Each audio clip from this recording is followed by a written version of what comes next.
Hey everybody, welcome back to BK's Bullets, and today we're going to talk about Ant-Man and the Wasp, Quantumania.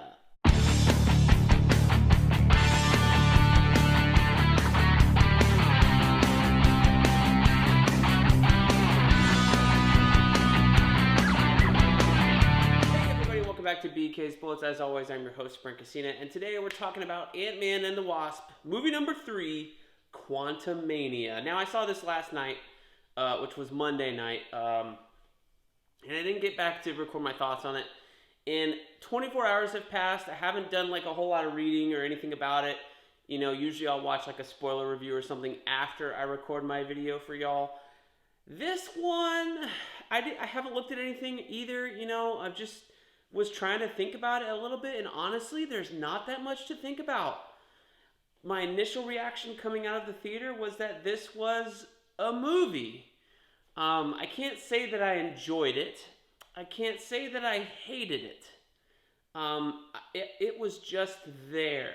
Like, this is the definition of a Marvel film you would turn on in the background that you would just leave on while you're doing something, and that would never pull you in, basically. So I think it fails in terms of being an interesting film. I really felt like we rushed into the plot very fast, and I know, I'm about to complain that it was too fast. It's a 2-hour film. It's not that long.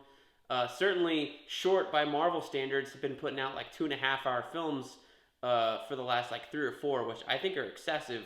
However, the idea that here's a new Cassie, and right away, oh, by the way, she's a genius, and oh, by the way, she also taught herself how to build this quantum signal, and then, oh, by the way, oh no, sucked in, like, yeah, that works if it's like Honey, I Shrunk the Kids, you know, the old classic movie from the 80s when I was growing up, because the dad was not an established nerd, but he was clearly an 80s nerd. It's Rick freaking Moranis, for crying out loud, right? He fit that bill pretty well. So, having seen Cassie played by 2 different actors in the last couple of films, you know, you had the young girl in the first film, and then I think the last time we saw her was in Endgame when Scott Lang came back. We didn't see her in Quantumania. Maybe, did we? I don't know. Anyway, like, it was just like, where did this intellect come from? It's just all of a sudden, like, gifted to her. So that was a little weird. Hope Van Dyne, one of my favorite characters in these movies, gets nothing to do, which I felt was a shame. And even Michelle Pfeiffer, they tried to give, Janet Van Dyne, Hope's mom, the classic Wasp, something to do with like creating Kang as a menace in the quantum realm and stuff like that.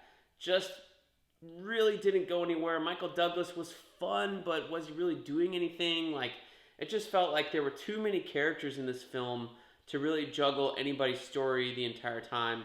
And what seems to be a story about love with father and daughter just ends up being a jumbled mess because there's too much going on. Now, if only you had Cassie and Scott sucked into the quantum realm, and you had the mom and dad and Hope stuck outside. I'm talking about the Van Dynes here, Hank Pym and the 2 Van Dyne girls.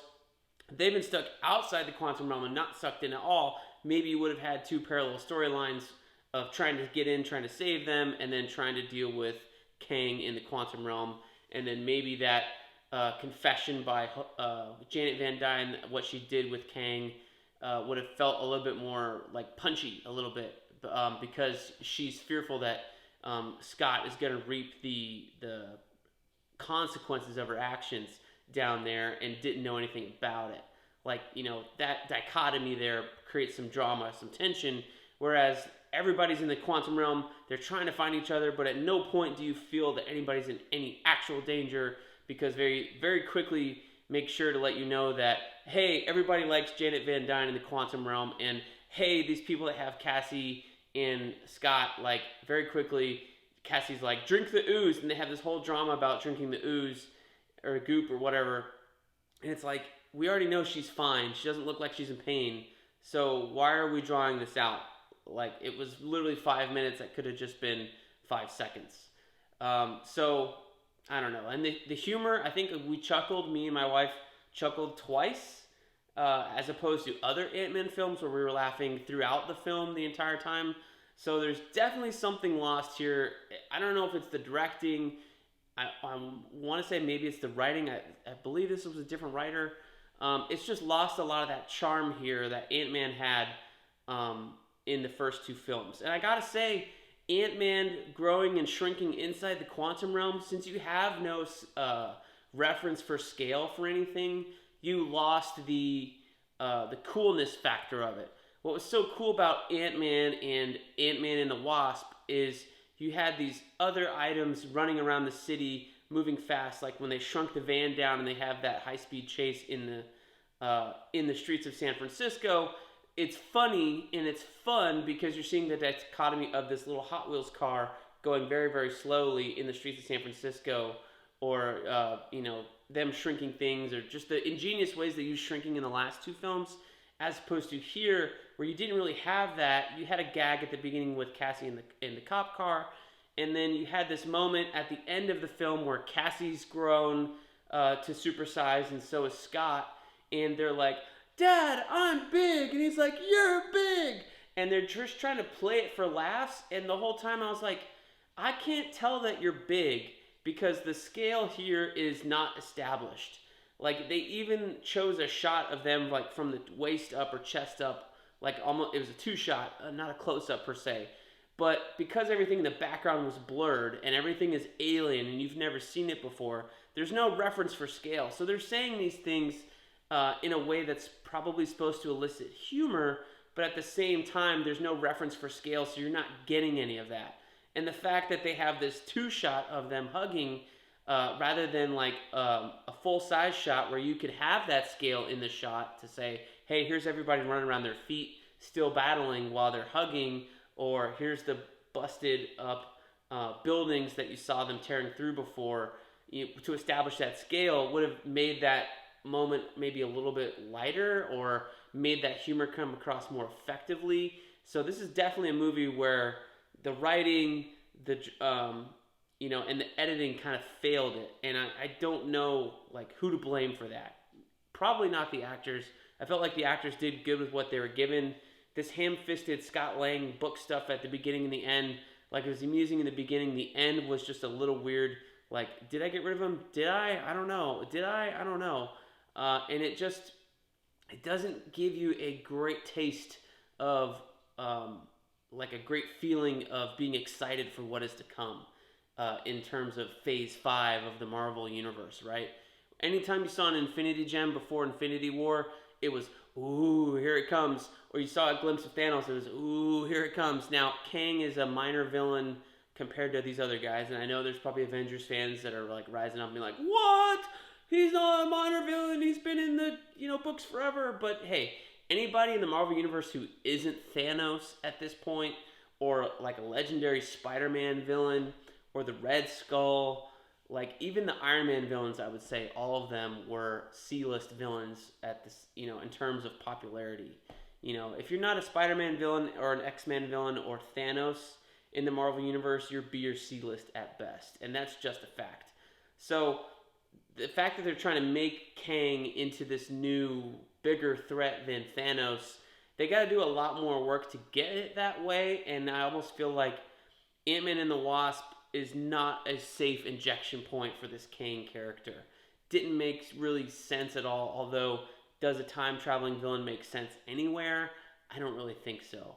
And I think that's the difficulty they're going to have with this saga.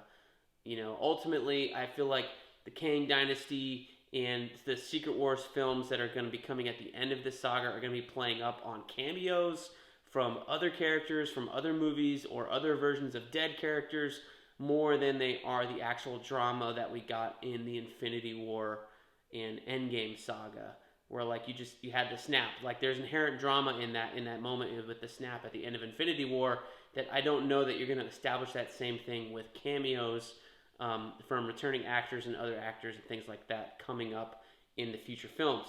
We will see. I could be totally wrong. Again, we're like 2 or 3 years off from all that stuff at this point.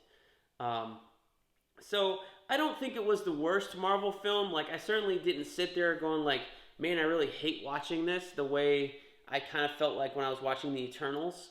I think I'll probably rewatch this with the kids when it comes out on Disney Plus or so. It's very colorful, other than Kang being kind of an asshole in the middle section of the film with him and Cassie, with Scott and Cassie there being held hostage. That's a little dark. But overall, like, this is a Thor Ragnarok kind of color fest you can put on for your kids. Just skip that whole, like, torture, I'm going to kill your daughter part, I guess, right? Um, so there's that. So is it a bad film? I don't think so. It's just a film.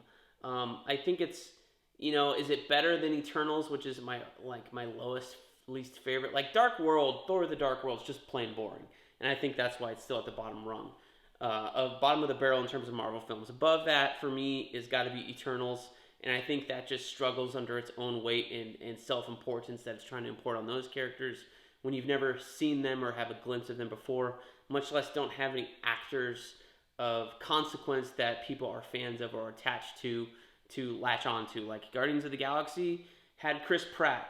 Chris Pratt may or may not have been a name at that point, but he was somebody who people were familiar enough with and liked enough that they latched onto his persona in Guardians, and that I think that took that rocket ship moment up out of the stratosphere with that beginning of Guardians and the song and him skipping around the terrain. Like, that was a moment there that people latch onto. Not just the actor who they kind of knew before, because he'd been in a bunch of films before also as a comedic actor, but he was also on Parks and Rec, and you just have this fun, silly little intro to him that people latched onto.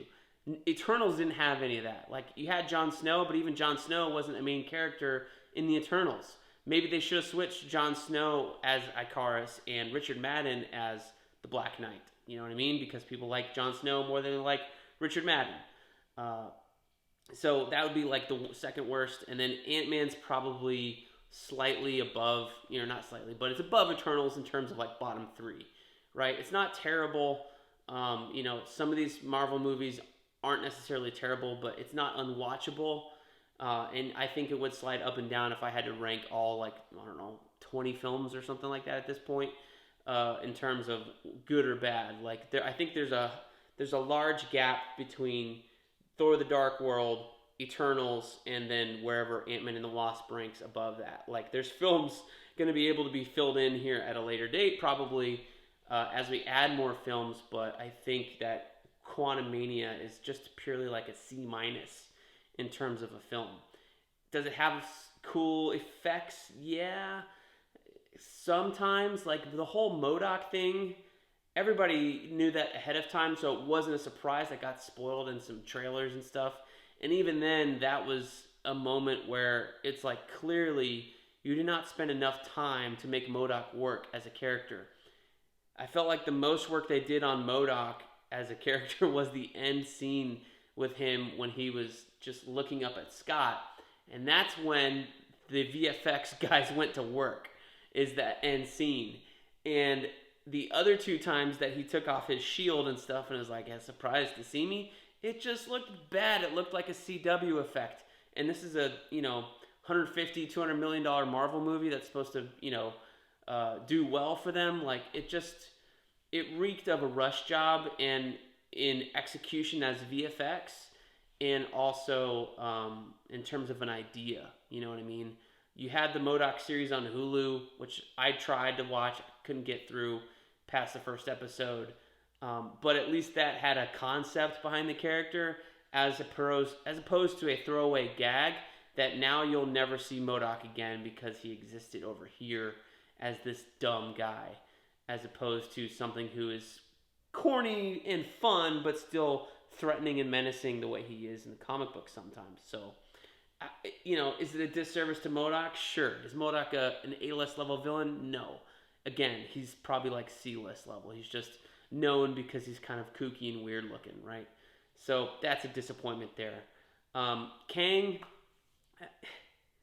he's threatening, but I really I loved Jonathan the Majors when you can tell he's acting. And you could tell he was acting in the post-credit scene with all the Council of Kangs or whatever. Like, you could tell he was acting there. He Who Remains at the end of Loki season 1 is him acting and being really goofy. Like, this Kang here, was just so, I guess, one note and jumped to anger very fast. Like, it felt very threatening, but it never reached that level, and maybe it will at some point. But just the moment that Josh Brolin walked on screen in Infinity War, you felt that gravitas of like, oh man, this guy's serious, because he didn't feel like he was overplaying his hand and was too self-confident and arrogant. He knew exactly where his strengths and weaknesses were, and utilized his squad or whatever to, and how many Infinity Stones he had at the time, to kind of like, amp up his strengths and downplay his weaknesses. Kang here is too confident, and he has too much hubris, and therefore he fails in this movie. So maybe we'll see that be adjusted later on, or maybe that's why this one was exiled or whatever. This is Kang the Conqueror as opposed to other Kangs. So that's a little interesting. Like, I like Jonathan Majors when he's really acting and really have a range, and this Kang didn't really have a range for me, at least in the film. Like, the flashback version of Kang is the one I was most interested in that journey, just in his scenes with Michelle Pfeiffer, as opposed to the guy that we saw at the end of the film. So maybe a little bit more anger as opposed to the stoic character. Like, I feel like the sad and Kang and the angry Kang, those are the ones that I want to see out of Jonathan Majors, not this stoic guy who's too confident, that he's just not interesting enough. Because Jonathan Majors has a very expressive face, and to see that expression is what makes him interesting to watch. If you have not watched Lovecraft Country on HBO Max, go watch it. He is fantastic in it. He's basically like the lead character, and that's where I fell in love with Jonathan Majors.